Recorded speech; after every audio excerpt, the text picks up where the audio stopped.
Ini murume wangu akaenda kuJoni kare kare. Vana tine vatatu, umwe ane 7 years, umwe ane 3 years, noumwe ane 1 year. Ndikachengeta hangu vana vangu ndega. Akazodzoka June achirwara. Musikana akasiwa ine 7 uyu atove muform 4 and has grown into a beautiful woman and she is very intelligent. Murume akauya pamba ndikaramba ndikati ngaaende kuvabereki vake sezvo makore awanda, asi ndakati vana vanoenda havo kunoona baba vavo. Handina kuziva kuti munhu ane chigumbu mumwoyo. Vana vaingoenda kunoonawo baba vavo and baba vaiva kunzwa zviri nani.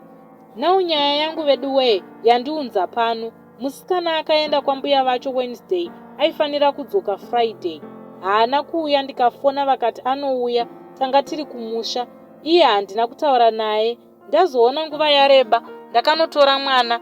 Ndatora mwana, nhasi Wedu we, ndiri kurwadziwa kani. Baba vakarepa mwana wavo musikana uyu. Kusamudzosa Friday kutya kuti ndinozviona. Azondiudza auya kuno, ari kuti vakamubata mumba akatadza kurwisa. Ende vaiti ndoda kupfidzisa mai vako vari kuvhaira newe. Mwana was raped Wednesday na6. Ndazomutora nhasi, no protection. Apa baba is HIV positive. Pavaona ndamutora, vabva vatiza. Mapurisa pavazoenda havana kumuona. Ndiri kuda kuroya chaiko. Ndiri kuda kuuraya vanhu vese vekumba kwababa vacho.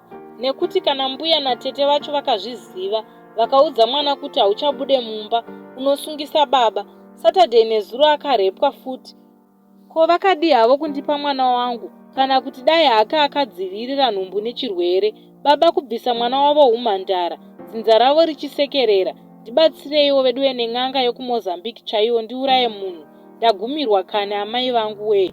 Mwana ari kungochema, zvandakanga ndayarutsawo ndichiti ndofara. Mumwe munhu odembura mufaro wangu. Ndiri kurwadziwa kani ini.